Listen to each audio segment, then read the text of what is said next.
Hey, Trekkers, what's going on? It's Eli, back with another review video, and continuing on, reviewing Star Trek Strange New Worlds Season 2. Now we come to my Part 3 review of Season 2. So yes, that's right. Episodes 6, 7, and 8. And as was teased in the last part, you know. So yeah, the next 3 episodes of Season 2. Yeah, because, these ones, once again, they were some pretty good ones. Especially one of them that I'm pretty sure most of you are very intrigued to know what I have to say about it. And I'll go ahead and say this, that... yeah, even I knew before I would see this episode, it would probably be another one of my favorite episodes of the season, and it for sure is. Yes, with what episode 7 has to offer, but until I get there, so yeah. But just overall, with what the next 3 episodes, 6, 7, and 8, have to offer in Season 2, they were some pretty good ones. I quite enjoyed them. And just in case, having done a bit of rewatch on them, just to be sure, with what they each have to offer, because, like, one, that centers primarily on Uhura, and with what goes on with Uhura is very interesting, and we get more of Captain Kirk. This time, we get Captain Kirk in the main universe, where, yeah, unlike what happened in the 3rd episode of this season, yeah, we get Kirk, whom has been serving on the USS Farragut, and he pays a visit on the Enterprise because both the Enterprise and the Farragut, they're involved in something because of a station in need of repairs and such. But yeah, but again, with it centering on Uhura, and the more we get of Uhura in this season, and with what goes on in Uhura is very interesting, really good. And with episode 7, well, the fact that, yeah, It's one of the first episodes of Strange New Worlds where we get a crossover, and for the first time ever, we get a crossover in something Star Trek with characters whom appear in this piece of Star Trek material that come from straight the realm of animation. Yeah. Which is very interesting, and it did not disappoint. Yep, it was really great. You know, especially on account, gotta slow down, bringing any character from the realm of animation into live action form was really good, yeah. And of course, with whom the Enterprise crew cross paths with, well, it's obvious that, yeah, 2 characters of a Star Trek animated show, they of course would act as they do, as young cadets of a starship, and with how the Enterprise crew handles them, just, yeah, that was great. And in the 8th episode, where we get another episode that centers on the Klingons, although it just centers on one Klingon, and pretty much the entirety of the episode taking place on the Enterprise. However, with the exception of some flashbacks through the Doctor's point of view, as well as Nurse Chapel, because, to go ahead and mention this, as we recall in the 1st episode of Season 2, with what was going on with both the Doctor and Chapel, and their beef with the Klingons, how they feel towards the Klingons, and they were a part of, well, you know, they found themselves in the middle and a part of the Federation/Klingon War, that whole thing. And just being there to do their medical duties and such, you know, helping those that are wounded and such, yep, that's all they were doing. But yet, having some fighting skills in themselves, and, you know, with what we saw in the 1st episode, just, yeah. And the fact they have to deal with this Klingon, whom is a guest on the Enterprise. Yeah, a tough spot for them, definitely. But yeah, I mean, just, you know, overall, with what these next three episodes of Season 2 of Strange New Worlds had to offer, I think, in my opinion, they were some pretty good ones. And I'm sure you guys would think so too. Especially on account of Episode 7. But again, until I get there. Alright, but just, yeah, again, they were some pretty good episodes.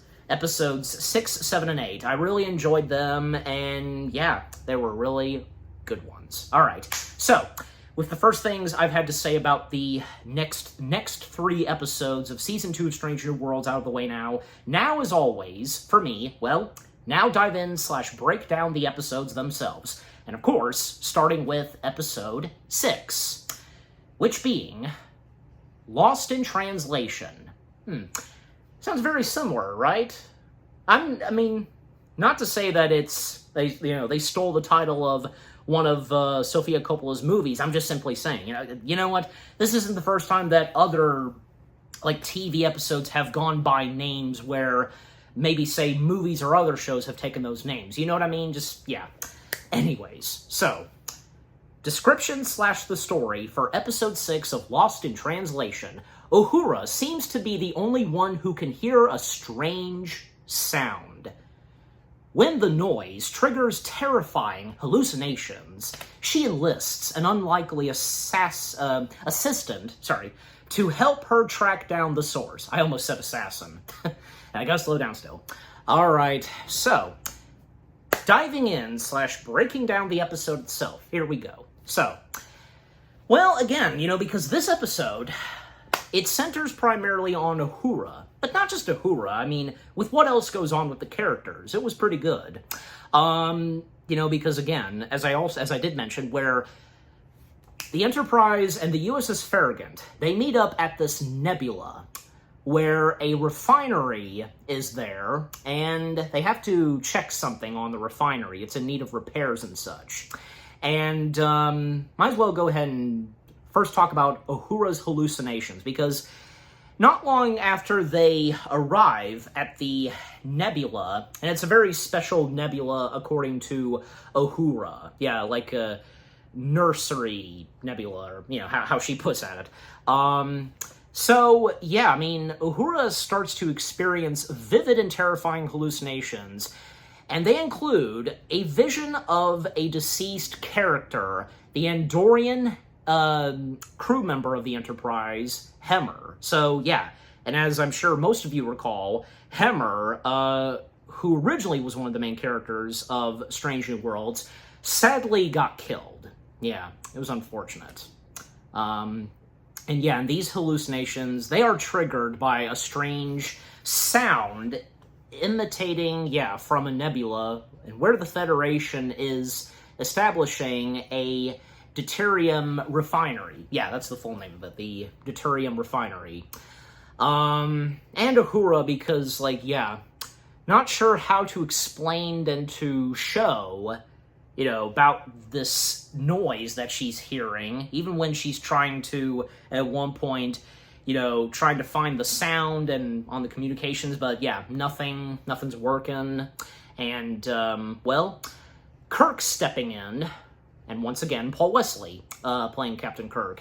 And let's go ahead and mention that, because Captain Kirk's arrival, because paying a visit on the Enterprise, again, serving on the Farragut, well, yeah, because Kirk, and as we know, his brother serving on the Enterprise, and because, man, the brotherly relationship between Kirk and his brother Sam, just, man, them kind of butting heads and such, and, yeah, because, just the interactions that each of them have is great, and the mentioning of their father and such, and just, yeah, with what both of them go through, yeah, I mean, brothers be brothers, right? I mean, it's obvious that they love each other, but still, and kind of not on good terms, just, yeah. But, at the same time, I mean, with both of them, Paul Wesley and George Samuel Kirk, Dan Gianotti, if I said his last name right, they pulled off really great. They've got great chemistry as playing both Kirks. Yeah, I mean, because that's their last name, Kirk. So yeah. Also, a couple of times in this episode where we get a lot between Una and Pelia.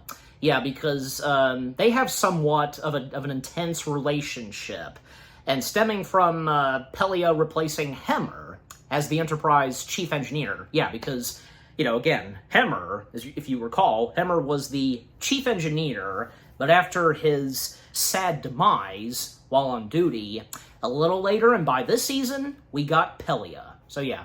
Also, Una's past academic, if I even said it right, performance under Pelia, because, Una was a part of a class that was led by Una and such. And the conflict between them, because, Una, not fully, just having a dislike to Pelia, and believing it's due to poor grade.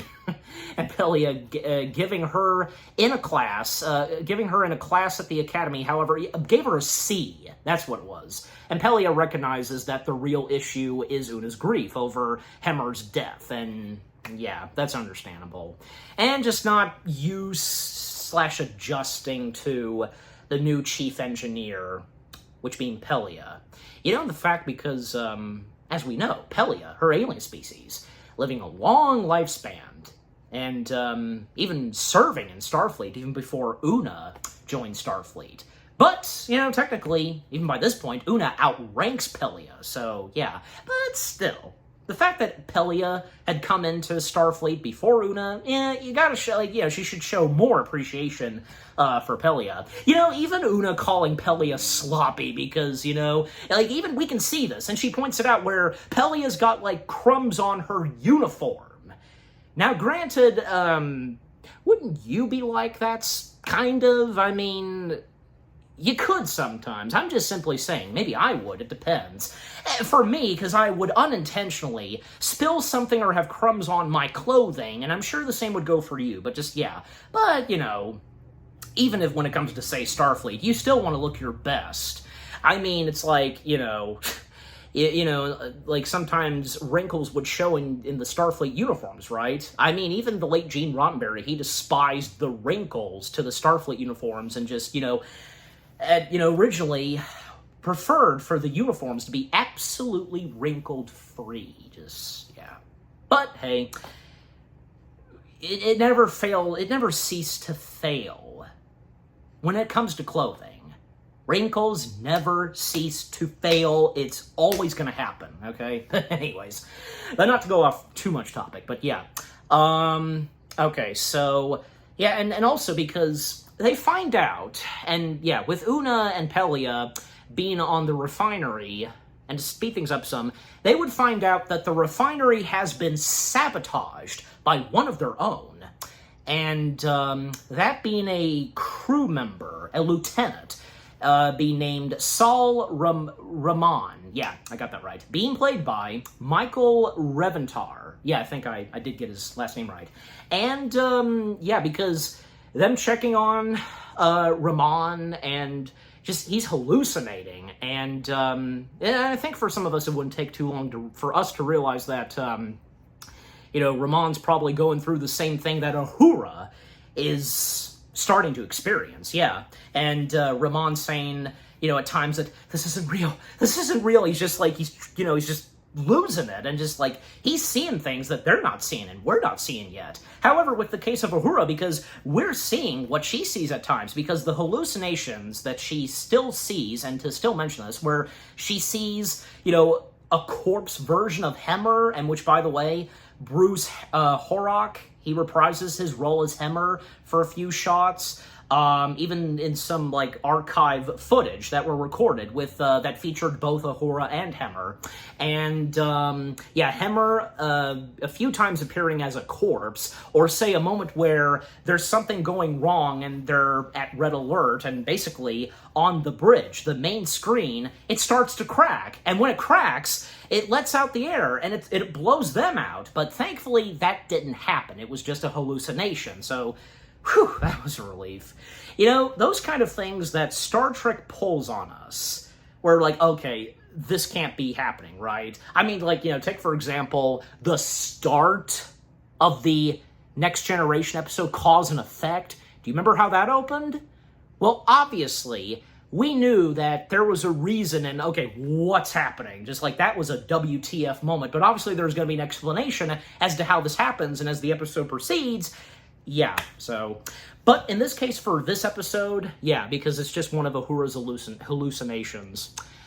Yeah, in fact, a few times Uhura being checked, for the hallucinations at, the main sick bay, and, some interactions that she has with the doctor. And also, there is a moment where we do see the relationship continue between Spock and Chapel, and they're playing 3D chess, and I mean, they seem to be doing okay, at least for now. I don't know, because just play it by ear, and what happens next further on in Strange New Worlds, but the relationship between them and between her and Spock. And yeah, also the fact that Kirk is present on the Enterprise. Well, it's obvious that at some point he and Lieutenant Lon, they're going to have, they're going to cross paths at some point, which of course they do. But yeah, and to go ahead and mention this because, yeah, Kirk and Uhura would cross paths, and, because Kirk, being aware, it doesn't take him too long to realize that he's friends with his brother, and Uhura thinking that Kirk was trying to make a move on her, and so on. But no, that just wasn't the case. In fact, there's a moment where Uhura, when she has another one of her hallucinations, she sees herself, and herself fighting her.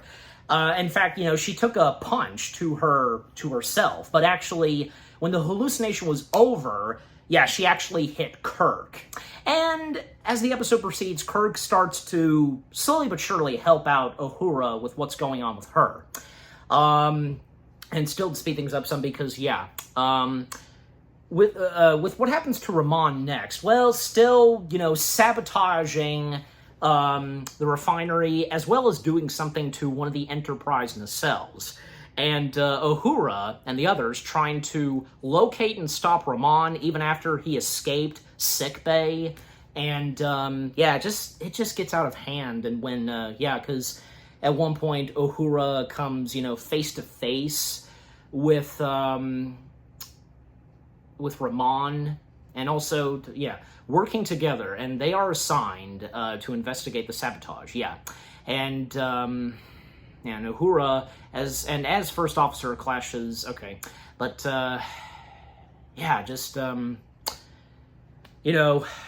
Uhura also, to mention this because with these hallucinations, she's also grieving the deaths of Hemmer and her parents, and with what she specifically says about her parents, it's very emotional, and and trying to tell Ramon, and when she confronts him that all of this is real, she's real, even telling him her full name, and that she remembers her father having played piano, but it's not enough. And, well, ultimately, when Kirk stepped in, he saved Uhura, they transported out of there, and because of the sabotage, an explosion occurs, and, part of the nacelle explodes, and sending Ramon being blown out into space, and he's done for.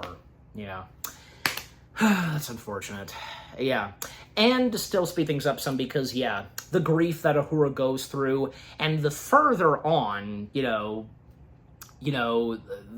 with these hallucinations that Uhura has and tries to explain, and Kirk eventually helping out Uhura by not, but just embracing, the losses of Hemmer and her parents, and not to ignore it and such. And good advice. And because while they were searching for Ramon, at one point Kirk and Lalonde, they did cross paths, and it seemed to go pretty well, even when, because one interaction they have a little later, and while Kirk was waiting outside of sickbay to help and check on Uhura, there's a little conversation that Lon and Kirk have, and again with the mentioning of his brother and his father, and it was a pretty good scene, the chemistry between them. And before Lon walks off, Kirk mentions to her that he hadn't forgot that drink that they were gonna have. So that's good to see. But and after that whole thing where Kirk helps out with Uhura on to not ignore the grief and loss of Hemmer and her parents, something occurs to Uhura. These hallucinations that have been happening to Uhura, they're not just hallucinations. Actually, the hallucinations happen to be something that, well, these aliens, these invisible aliens, been sending these messages to Uhura, attempting to communicate, and are overwhelming. It's been overwhelming her brain capacity, and to process them and such, and yeah, burning out her receiver. Burning out the receiver. Those are the words that occur to Uhura, and by mentioning this to Kirk, and when they go to Kirk's brother to help out further on about this, well, eventually realizing that these strange signals, they're actually communications from, the extra-dimensional life forms within the deuterium. Yep, and as I said, invisible aliens, as to best describe them and what they say. And and these beings, they are attempting to communicate with the crew, and particularly, Uhura, as I just said. And basically she's acting as a universal translator, because that's what she does, alien frequencies open and such, communications. And basically what's happening is that these invisible aliens, they are being hurt by the refinery, and something has to be done with the refinery. It has to be destroyed. And that's what would happen next, a little later. And even, because with informing Pike about this, but with what's going on specifically with the refinery, it's impossible. But it would all end with torpedoes being fired upon at the refinery, and with that being done, they're okay now. Those invisible aliens and that nebula, they're okay. And this is the Stellar Nursery. That's what it was called, so it ends there, and that's great to see. Even when one of those aliens taking the form of Hemmer, now we see Hemmer, not looking like a zombie, just nodding at Uhura that it's okay now. They're perfectly okay. That's great to see. And Una and Pelia, to finish on what goes on with them, because them making their way back to the Enterprise on a shuttlecraft, well, because, and with the storyline with Una and Pelia, and demonstrates their character growth, and they overcome their intentional, however that word's pronounced, you know me sometimes, dislike, and work together towards a common goal. And that's good to see. And, one of the last things that happens in this episode, well, because, to go ahead and mention this is where we would finally see Kirk and Spock meet together. Yes. And this being canon, this being the official thing that we see that's in canon, where, how Kirk and Spock first met. Now, of course, when it comes to the Kelvin timeline, we knew how they met. But because Strange New Worlds is in the main/prime universe of Star Trek, this is canon. This is how they officially met. So, the episode culminates in a brief but significant meeting between Kirk and Spock, and the scene establishes that their future dynamic and friendship, and with Kirk expressing admiration for Spock's intellect. And, what's even great is that we got all three sitting at the same table at the bar and such. Kirk, Spock, and Uhura. That's great to see. What a great way to end off this episode for that. Having Kirk and Spock meet for the first time. We're all still waiting on Bones, right? I mean, eventually, one of the next characters we would see, in Season 3 is Montgomery Scott. But, obviously we're going to see Bones a little later. But anyway, so I'm just saying, because, Kirk, Spock, and Bones, they're the iconic duo, you know what I'm saying? The trio, I should say, of the Enterprise. But, we have to wait. Anyways. But again, just a great way to end off the episode. where we finally see Kirk and Spock meet, yeah, and, yeah, everything's good now with Uhura, the Enterprise, those invisible aliens are okay. The refinery, yeah, a bit of a mistake to place it in that sector of the galaxy, you know, where that nebula is and those invisible aliens. Yeah, learn from their mistakes. Anyways, and besides, you know, the point of exploring new life and not to inflict any harm. And it was unintentional of them, okay? It definitely was. And it's great to see that in the end, for both Una and Pelia, it worked out between both of them. And who knows, because with what little we got of what goes on between Kirk and Lalon, we'll just have to wait and see. Yeah, and as this season continues on. But, yeah, overall, episode 6, yeah, Lost in Translation. It was definitely another good episode for this season. Again, the fact that this episode centers on Uhura, with what goes on with her, we get the returning appearance of Hemmer, not like he comes back from the dead, literally, but still. What goes on with Una and Pelia, the refinery, those invisible aliens, Kirk popping in, paying a visit to the Enterprise, and the interactions between all the characters. Also, Pike being promoted to you-know-what, and as it's established. Even in this episode, his badge, you know, it's different, but just, yeah, couldn't forget to mention that. Yeah, just overall, Lost in Translation was another good episode of Season 2 of Strange New Worlds. Okay, now with Episode 6 out of the way, let us now dive into Episode 7, which being titled, Those Old Scientists. And this is the one, yes, you already know, this is the crossover episode with the characters of Strange New Worlds crossing paths with the characters from Lower Decks. Okay, so, description / the story. An accident while investigating a time portal sends Ensign Brad Boimler through time from the 24th century, and Captain Pike and his crew must get him back. Yeah, because someone else steps in, and you know, but just, alright. Yeah, so again, yeah, Pike and his crew must get him back where he belongs before he can somehow alter the timeline. And obviously unintentional, but knowing Boimler being one of those characters from Lower Decks, yeah, it's totally obvious. Okay, so here we go.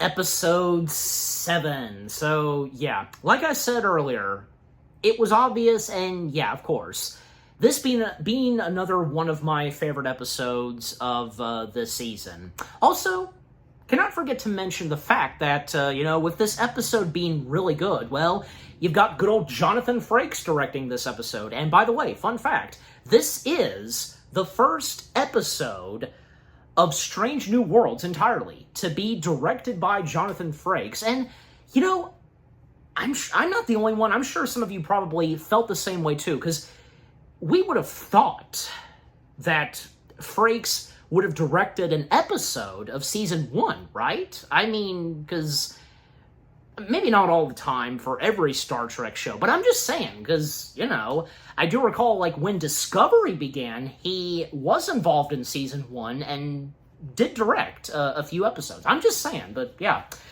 But nope, the case being that, yeah, this episode marks Jonathan Frakes' first ever episode of Strange New Worlds that he's directed, and from there on, and, you know, because with what episode he directed in Season 3, and I'm sure by now you know, but just, yeah. Anyways, also not to mention that the intro for this episode in animation, just like in Lower Decks, and of course, as we all know, when it's come to the intro for Lower Decks, funny things happening, and yeah, a little bit of funniness / humor in the intro for Strange New Worlds in the style of animation, where, you know, one creature that breathes in space is holding on to one of the nacelles, just, yeah, we've got that.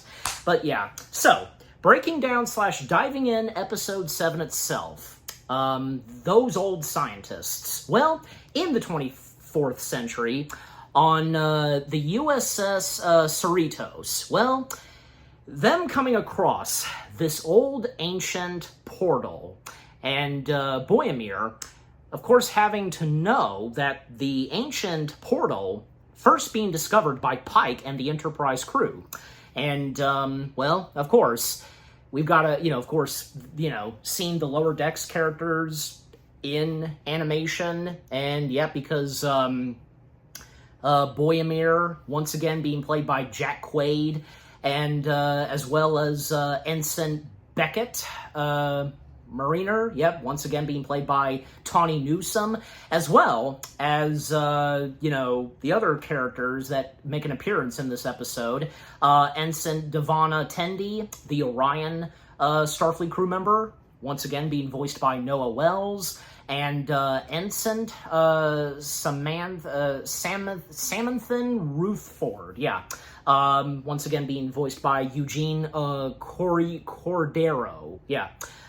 So, them being the ones to go down to the planet where, yeah, the ancient portal is, and what activates the portal is the usage of, because, like, the name just, like, certain names in science fiction, even in Star Trek, because, yeah, that being referred to as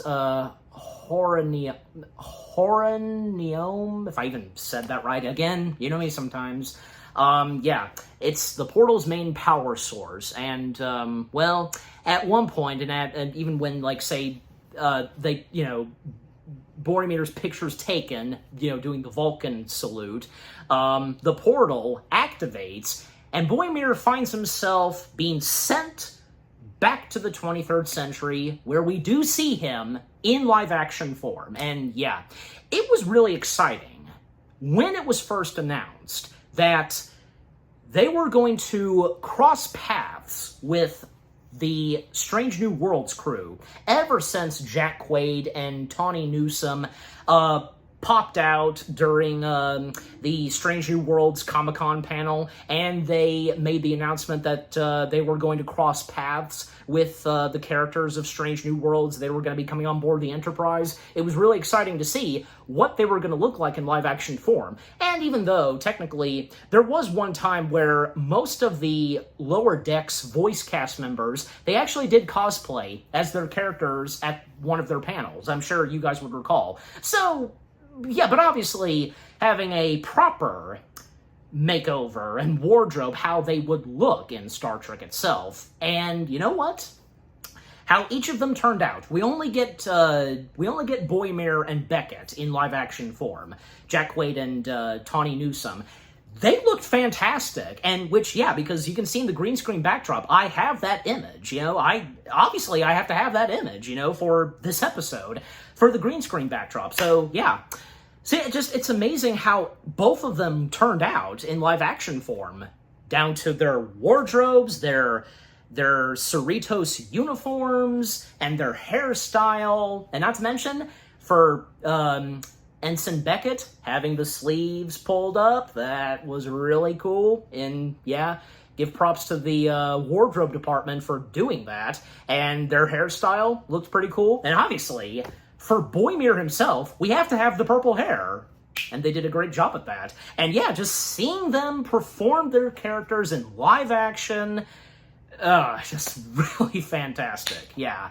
There's no denying, and I'm just simply saying, and I'm sure you guys would think so too, but yeah, so Boromir, having gone through the portal, now he's arrived on the same planet, but many years ago, in the 23rd century, coming face-to-face, he first comes face-to-face with Spock, Lalon, and Una, and with him finding himself on board the Enterprise, and of course, trying to keep it together, but just, yeah. And thankfully for Pike and the others, it didn't take them that long for them to all realize that he is from the future, and he is a part of Starfleet in the future. So, yeah. Well, and hence, if they couldn't tell by his future Starfleet uniform that he's wearing. So, yeah. Even when, they did at one point take his communicator because, yeah, they no longer use those communicators you flip because in the 24th century and up to, say, Next Generation, the communicators are part of the badges, the Starfleet symbol. But, yeah, And the crew of the Enterprise not wanting to know that much of their future, but at times, they do have moments where they're like, does he know something that we don't know? Yeah. And Boimir at times accidentally letting out a few things to each of the crew members about themselves and so on. Like one moment where Boimir accidentally tells both Chapel and Erica that Captain Pike's birthday is just a couple of days, and the fact that in the 24th century, on the day of Captain Pike's birthday, it's a holiday that Starfleet celebrates. Crap, as Boimir says. Well, you know what Boimir did not mention? The fact that, I do recall an episode of Deep Space Nine where, the mentioning of the Pike Award or something, just something else in, named after Pike and such. I'm sure you probably know what I'm talking about, yeah. So, yeah, Boimir did not mention that. I think the whole thing of Pike's birthday being a holiday is enough, yeah. Also, there are a few times, and when, it doesn't take them too long to try to figure out, investigate, and try to fix up the portal in order to send Boimir back. Well, because while doing that, and at times throughout the episode, Boimir noticing that Spock does smile and laugh a few times, and he thinks that he's responsible for that. But obviously that's not the case. Yeah, and, well, because, to mention some other things, because, yeah, like, the time travel shenanigans, yeah, because with Boimir's presence causes confusion and concern, yeah, and as he tries to navigate the past while avoiding altering timeline, yeah. Also, the fact that there is a moment where, supposedly, Pike and the Enterprise crew think that Orion pirates have arrived in the sector, and the Orions that are going to claim, the portal. However, Boimir telling them that the Orion vessel is actually a science vessel, and, well, to them, they have no idea that there would be any Orion scientists, and for that matter, if there be any ship that is a science vessel of the Orions. And yeah, because, the Orion captain, being Captain Harkaris, I think, yeah, I said that right, being played by Greg Bryke, yeah. Well, here's another thing. This would be mentioned by Ensign Tendi, the Orion ensign of the Cerritos, that, well, just so happens that her great-grandmother was there, and with the discovery of the ancient portal. And, yeah, even when Boimir does give Pike and the crew the heads up that they should not destroy the Orion science vessel, because Ensign Tendi's great-grandmother is on that ship, and the risks that, well, obviously Tendi's not going to exist and so on, yeah. And Boimir proving so, and when, yeah, because, they take Boimir's word that, these Orions, it's a science vessel, and so on. And also, the mentioning that in the 24th century, apparently it's offensive to refer to Orions as pirates. Well, I mean, we most notably know the Orions best for their females to be slave girls, yeah, that's one of the big things we know of so well, but yeah. But, at the same time, about that, it's quite miserable, with what most of the female Orions go through, most of them being slaves, yeah. But anyways, so, yeah. Also, it doesn't take too long for most of the crew members, especially it goes to Pike, to be utterly annoyed by Boimir. Obviously, they know he's harmless and stuff like that, but at the same time, yeah. But yeah, and just to still speed things up some, because yeah, the further the Enterprise crew continue with trying to fix up the portal, even when Boimir does a few times help out with trying to fix up the portal, even when, yeah, at one point the Orions, they did take the portal, and even when, the Enterprise crew first, they wanted to, trade the Orions for some grain in their cargo, cargo rooms. But yeah, just ultimately they did take the portal, and there is at one point a moment where Boromir offers some assistance to help track down where the Orions are. However, he can't let the Enterprise crew see what he's doing because, with his hands, and because the way he moves his hands with 24th century technology, and by doing it with 23rd century technology of Starfleet, But just ultimately, he does pretty well. Making the exact coordinates where the Orions go, and from there on, because they would get the portal back and place it back where it was, and eventually, by fixing up the portal, and, because, hopefully Boromir is able to go back home to his rightful time. But Ensign Beckett steps in, and obviously because, she wanted to rescue Boromir, but because she made her way through the portal, now she's stuck alongside with Boromir in the 23rd century. Well, that was her only chance to for Boromir to get back home, and now the portal's not working anymore, so now they've got to deal with both of them. Boromir and Beckett. And just once again, both Boromir and Beckett. With Tawny Newsome bringing Beckett to life on screen in live action, well, of course, she too was no disappointment. And just the interactions that, now both of them have with the Enterprise crew, and the same goes for Beckett. Being annoying to all of them, especially to Pike, being both of them, pardon my French, but it's true, both of them being a pain in the ass to Pike, because with what would happen next, and now that Beckett is not just stuck with Boromir in the 23rd century, but just, and if there's still any chance that they can get back home, that's the thing. But,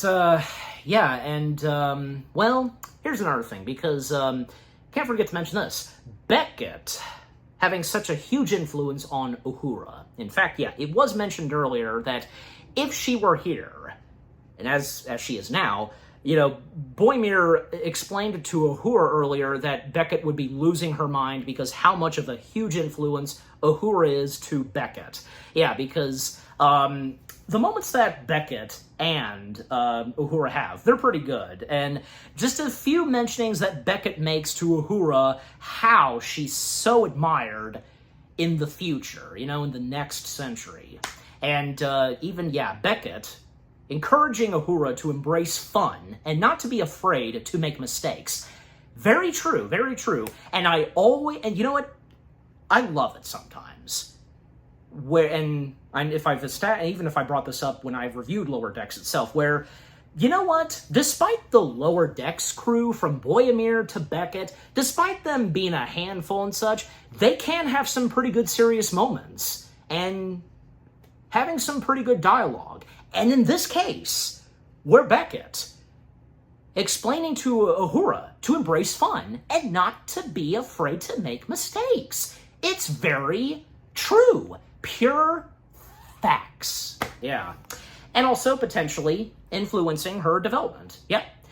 But in fact, there would be a moment where they would try to figure out the gravings of the portal and such. Can't forget to mention that too.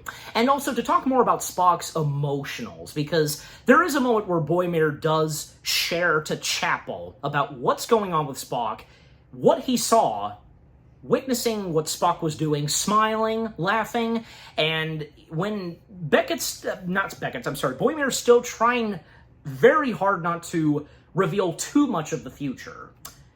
He does explain he does mention to her about, with what Spock is like, and because of the books that Boromir read, and in the 24th century, and Chapel making it very clear to Beckett that, even when Beckett realized that, she's the one responsible for Spock's emotions, and because Spock's attempts to explore emotions, including smiling, joking, and unsettling Boromir, as I said, and because, with Boromir knowing the historical Spock as more stoic. And as we all know. Especially because, when seeing Spock in the 24th century, up to, say, the events of TNG, and even when he time traveled alongside with Nero, creating the alternate timeline, which being the Kelvin timeline. So, yeah.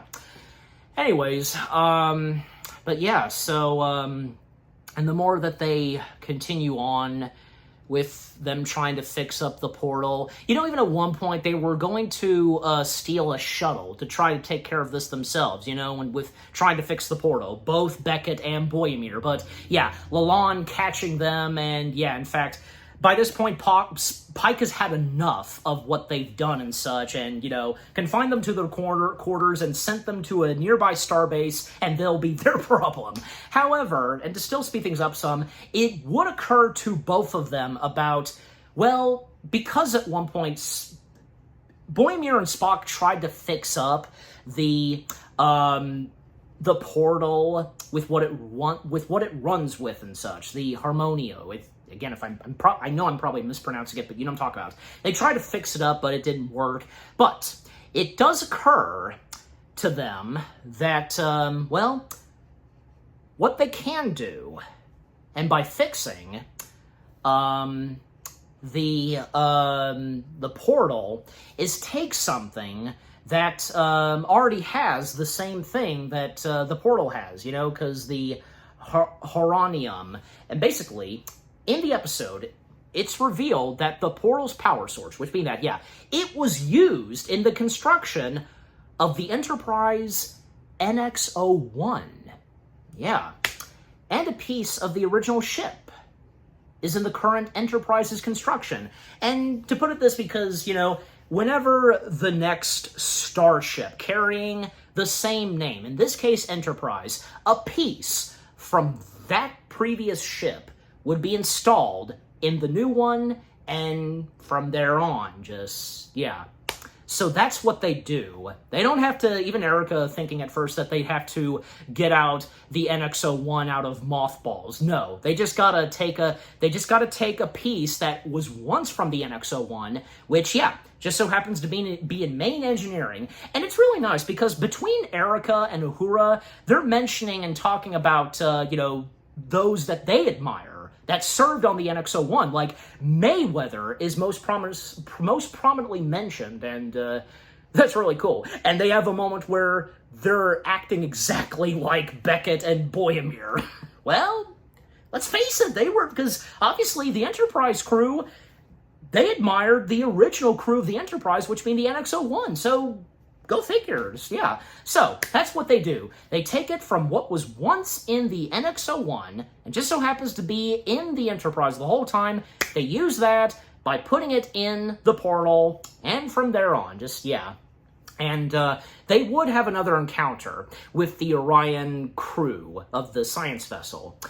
And well, because, yeah, Boimir and Beckett, they help them by explaining that in the future, the Orions are no longer seen as solely pirates, if I pronounce that right, or maybe not, but again, me sometimes.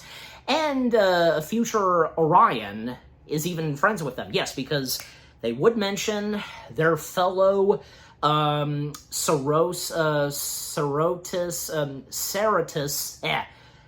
crew member, which, of course, being, yes, Ensign Tendi. Yep. By mentioning her great-grandmother, and, yeah, even the captain knowing who she is, and, yeah, eventually, and overall, everything's all cleared up and patched up, and, yeah, them at peace. At least for now. But until, say, the 24th century. In fact, there is a moment, and before they disembark, both Boimir and Beckett, we can hear the voices of Tendi and Rutherford calling out, and they were this close to going through the portal themselves, but no, because they've got it fixed up, they're coming back, so yeah. Imagine that if we would have gotten the other crew members of Lower Decks appearing on screen in live action. That'd be something, yeah.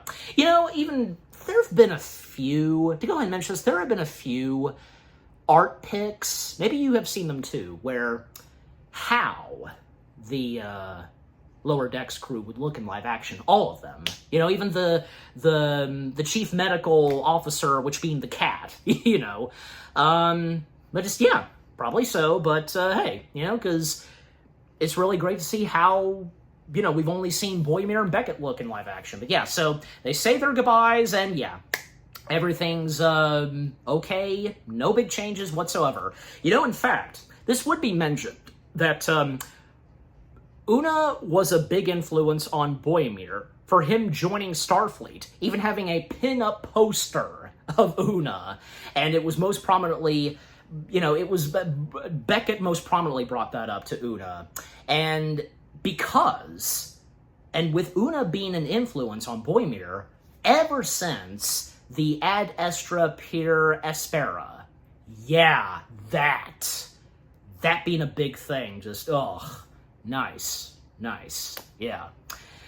But yeah, so that's great to see. And we would see that poster, that Boimir shows. And yeah, just the characters returning to their rightful time, back on their starship. And we do get a quick appearance of Commander Jack Ransom, Jerry O'Connell. Yep, and by the way, because he's the hubby of Una herself, Rebecca Romaine. And even the commander, he compliments on the beautiful Una. Obviously, yes, we get the joke. Because they're actually married in real life.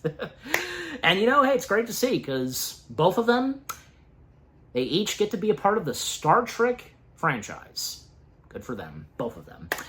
Anyways, but yeah, so it's great to see that their story, their appearance in Strange New Worlds, it ends off pretty good, and right after that, we would cut back to the Enterprise crew, and they're in animation form, and even what they drank, because they feel that it's the cause of what they're seeing, being two-dimensional, even Spock's arm being wiggly and such, yeah.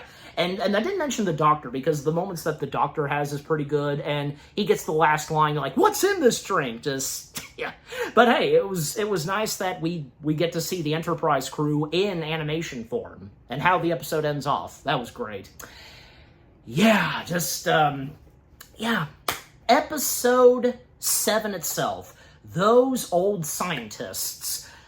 The crossover episode where we have the Lower Decks crew cross paths with Strange New Worlds. Both of them crossing paths. It did not disappoint. Jonathan Frakes did a heck of a great job directing this, and with Jack Quaid, Tawny Newsome being the only two that appear on screen as their characters from Lower Decks, they looked fantastic in live-action form. The plotline / storyline itself, the funny and emotional moments, how much big influences the characters of the Enterprise are to them, just everything about Episode 7 was a good one, definitely. And again, I'm sure you guys would think so too.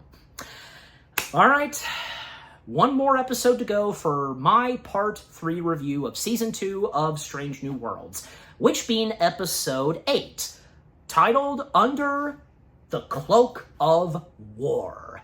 Description / the story.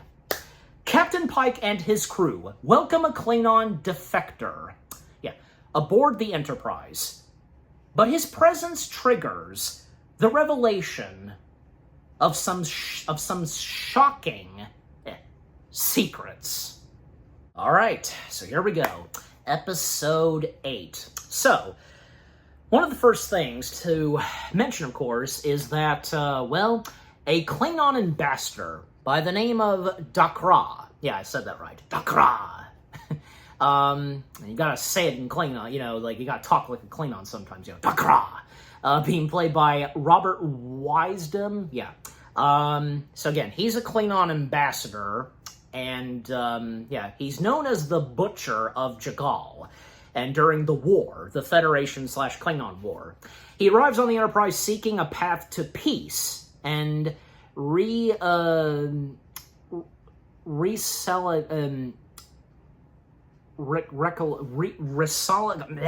trouble pronouncing that word. I apologize, but yeah, you know what I'm talking about.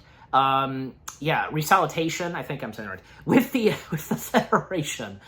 And, Dakra's presence on the Enterprise does not settle well with 3 crew members of the Enterprise that are veterans that served and were a part of the Federation / Klingon War. a couple of years ago. And those being Dr. Benga, Nurse Chapel, and Erica. Yep. And I'm sure as we know, yeah. Also, because with some of the recaps, to mention this because, yeah, the recaps that they've done, because we do get a little snippet of Discovery, you know, how the Klingons looked in Discovery, but obviously, you know, after the events of Discovery, where we see the Klingons, how they look, obviously, because they would soon, you know, change back into what they look because of that disease, I presume, just, you know, it's... Really got to do the math on that. Just, you know, it's a bit confusing. You know, on account of, say, Enterprise, and then Discovery, then this, and then the original series, just, yeah. the disease that affected the Klingons being so random, you know? Anyways, but, yeah. And yeah, because we do see, not only does this episode, as I said earlier, not only does this episode, like, center primarily on the Enterprise. The rest of the entire episode, I should say, takes place entirely on the Enterprise. We do see, and we do get some flashbacks of the events of the Federation/Klingon War, and on Jagal. Yep. And where we do see Benga, Dr. Benga, and Chapel having been a part of that, and they were on the planet and such, and, you know, they basically were there to help the wound and such, and having witnessed, you know, what was going on, seeing all the chaos and such, just, yeah. And yeah, because with the shared flashbacks, because, yeah, with revealing Benga's use for the super soldier serum, Protocol 12, and during the brutal battle of Jagal, and to save lives, and how his experience deeply scarred him and Chapel as well. And obviously the same would go for Erica. Yeah. You know, that just... Yeah, Erica, because it didn't appear in the flashbacks. We didn't get anything of Erica in the flashbacks. I mean, granted, because, yeah, with what we get of Erica in this episode, and how she feels about... with what happened with her being a part of the Federation/Klingon War, and how she personally feels about the Klingon ambassador's presence on the ship. I mean, you know, besides the three of them, everything else goes well. I mean, Pike and the others, they seem to get along well with the Klingon ambassador, Dakra. And, you know, Dakra was a pretty good Klingon character. And, yeah, especially because with what Robert Wisdom, I'm pretty sure if I'm getting his last name right specifically, yeah, did a pretty good job with the performance he brought to the Klingon ambassador. Also, in the flashbacks, we get Clint Howard. Yeah, Clint Howard's back for something else Star Trek. I mean, when we think of Clint Howard and Star Trek, the first thing we obviously think of is him having played Blaylock in the first season of the original series. You know. But I mean, he did make a couple of other appearances. Like, most notably, he made an appearance as, yeah, in an Orion in the first season of Discovery. So, yeah. But it's great to see, you know, play more characters, and where we do get to see him actually as a human and such, and serving Starfleet. He plays Commander Buck Martinez. I think I said that right. So, again, just through the series of flashbacks with Chapel and the Doctor helping the wound and their experience, seeing the battle take place, the war. Also, it is mentioned that Dakra, having been a part and under the command of the attacks and such, it is mentioned that he basically killed his own crew, having killed civilians and such on Jakal. And, well, actually, that's not the case, because we would find out a little later that it actually wasn't Dakra responsible for killing his own men, at Jakal. Also, yeah, because triggered trauma and conflict, yeah, because with Dakra's presence deeply affecting most of the Enterprise crew members, yep.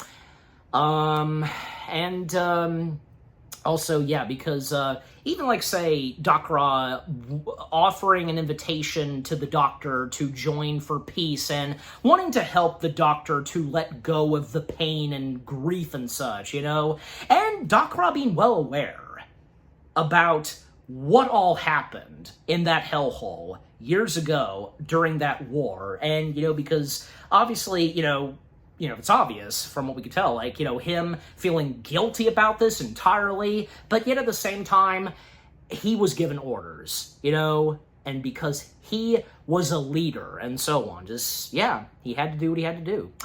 And because, confrontation with the Butcher of Jagal, as it's referred to. Because there would be a moment where, Dr. Benga, confronts Dakra, revealing a shocking truth. Benga, not Dakra, was the true Butcher of Jagal, and having eliminated Klingon soldiers to allow his people to escape. And after that, because the pain and guilt, the suffering that's been going through Benga at times, even when, before that, there were a few moments that seemed to go pretty well between Benga and Dakra, because they did, some martial arts skills or whatever, and, just Dakra trying to get to Benga, just letting out the guilt and pain and stuff like that, And, the violent resolution, because, the struggles, ensues between both of them, and resulting in Dakra's ultimate death, because, by Benga's hand, because, with the rest of the flashbacks, because we would see, at one point, when we would discover that Benga was the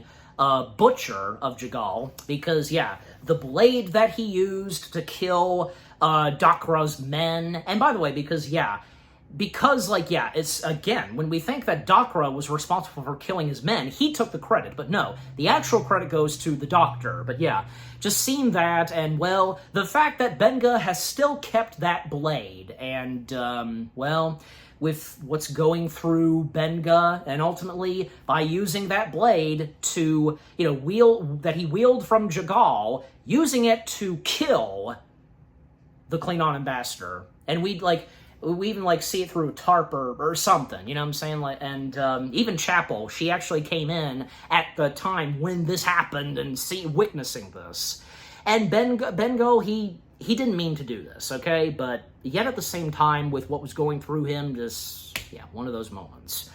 So it's a shame that when things were looking good for the Klingon ambassador, it had to end like this. It sucks.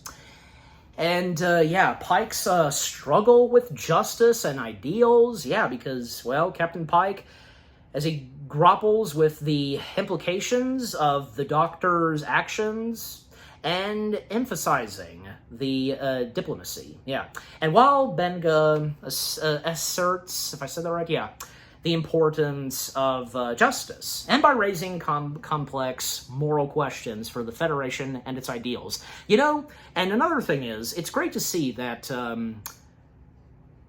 Benga didn't get framed for this. He was not... he was not confined or was not forced to resign.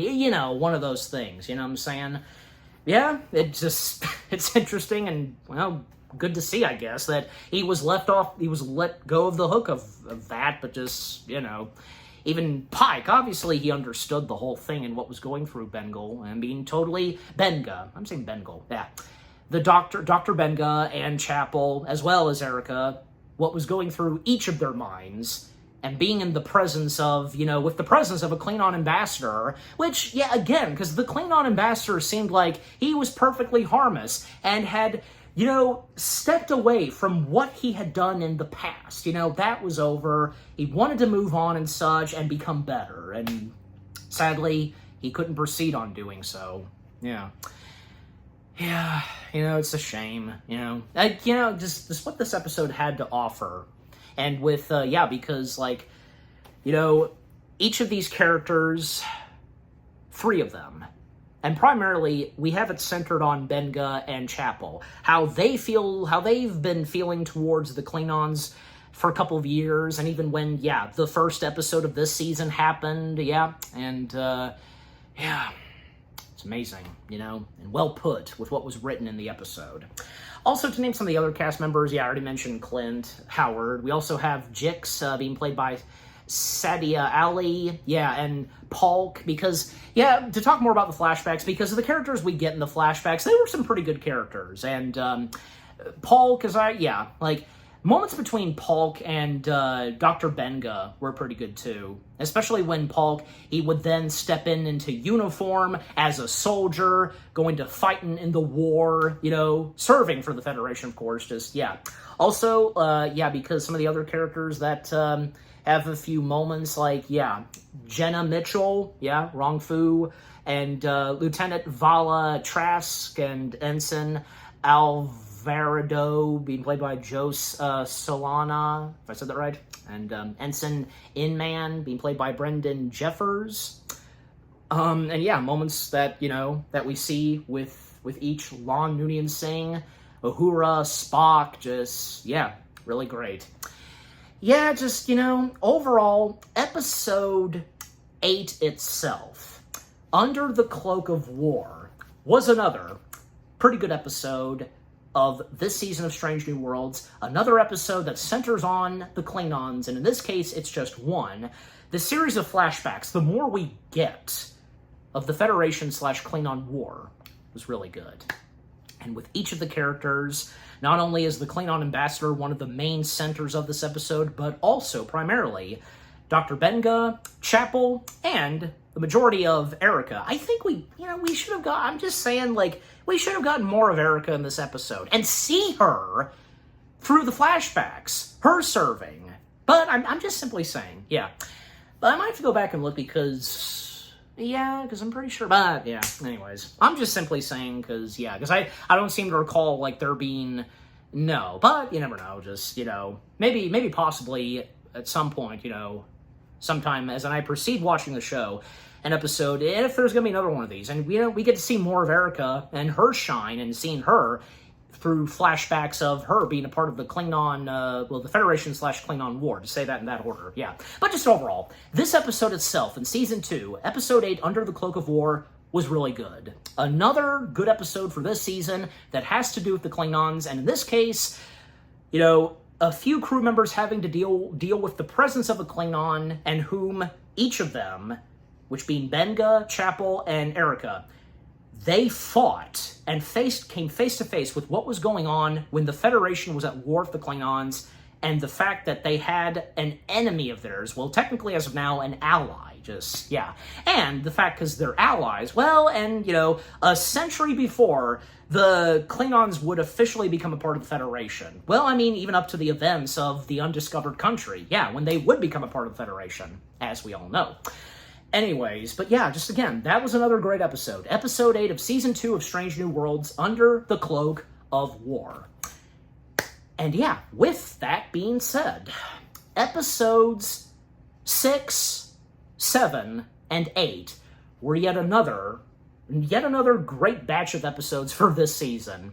Everything that each of these 3 episodes had to offer with their storylines, the plot details, and with what goes on with each of the characters. Episode 6, primarily centering on Uhura, we get the return of that Andorian chief engineer, Hemmer, and with what goes on with Una, between Una and Pelia, Kirk's presence, and those invisible aliens, and in Episode 7, the crossover between the Enterprise crew of Strange New Worlds with Lower Decks, Boimir and Beckett, stepping in the realm of live action, and what they have to offer in this episode, and their interactions and chemistry with the characters of Strange New Worlds, fantastic. And in Episode 8, where it centers on a Klingon ambassador who is now an ally, and 3 of the crew members of the Enterprise, how they deal with the Klingon ambassador, and when we see the flashbacks, just, everything about Episodes 6, 7, and 8, they were really good. I enjoyed them.